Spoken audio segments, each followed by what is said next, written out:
But I think it's a two-sided thing also. I think that I've read recently an op-ed in the Washington Post, which actually called the Democrats obstructionists. And there's a new book by Ronald Brownstein where he says that the majority party wants to obtain acquiescence rather than resulting in the actual cooperation of the minority party. So I think it's a double-edged sword. If the Democrats don't want to deliberate, then it doesn't occur. Yeah, I want to get back to this idea. So should Senator Grassley have said, I'm going to ignore what I perceive to be the wishes of my constituents so we can try to achieve something that you would define as loyal opposition? Or, I mean, it's an interesting concept even in these things.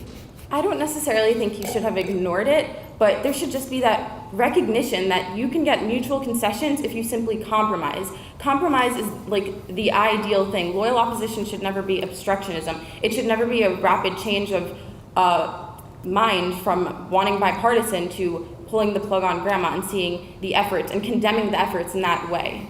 I think it's all about civic responsibility. It's all about us going to the polls and voting for people that we think will compromise and people that want to sit down and people that want to talk. And if the entire nation as a whole is obstructionist and we're approaching it from that view, then we need to have more media outlets that show both sides of the situation and prevent this from occurring, and kind of have things like CNN Crossfire where we have two sides sitting down and debating with each other. Thank you.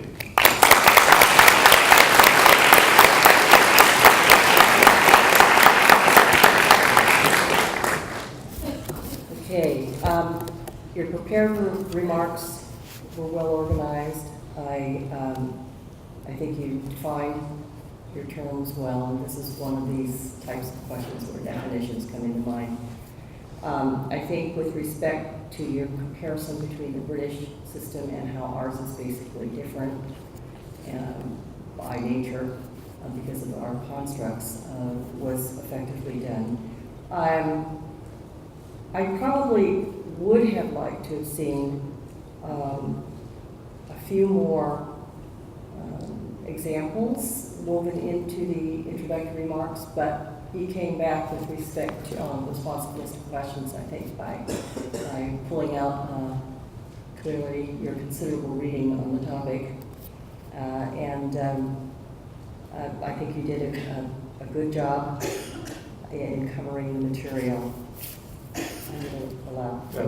Yeah, I thought you had a very effective opening presentation. You made it clear to us how you were defining the terms and some of the different functions that this could serve in terms of educating, that we could be talking about individuals or parties in this.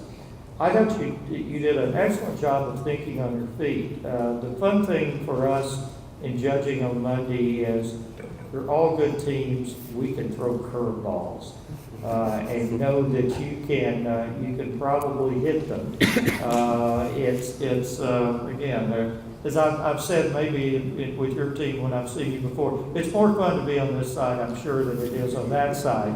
But part of the fun is you are quite capable. You've thought about this, you've prepared it. I thought this was a particularly productive discussion. Interesting concepts. I think we've got at least some potential new jargon here. Constructive obstructionism. I plan to incorporate that as part of my vocabulary. I thought you made some interesting arguments about compromise that I suggest I'm probably not going to anticipate candidates out running elect me and I'll compromise more. But perhaps they should, because if you look at the polls of Senator Brown from Massachusetts of why people said they voted for him, they said exactly what you were talking about. We want him to go down there and get things done. And so it wasn't terribly surprising that he voted the way he did on the first vote, because he voted the way he did because of that's what people elected him to do. The question is, how can we package that in questions, at least for some people, or how we can package that in political campaigns. You're dealing with far more important issues of what this means for our overall governmental system, and you did an excellent job with that. Well, I agree with my colleagues. I think this was definitely fun for us, but I also think there's no question in my mind with this group that it was fun for you. You're a very eager group with a lot of well-formed thoughts That you may not be a unanimous vote. shared for us, but I thought there were some really important responsive concepts in your presentation, both prepared and the question and answer, especially in helping us to try and find the line between loyal opposition and obstructionism.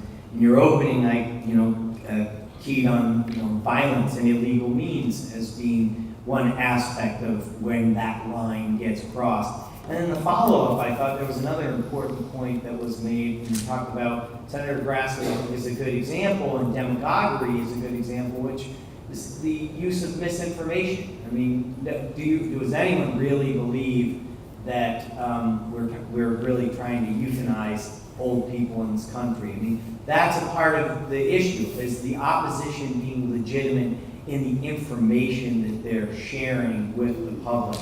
And so I was really pleased to see you all bring those concepts together in a very responsive way to the question.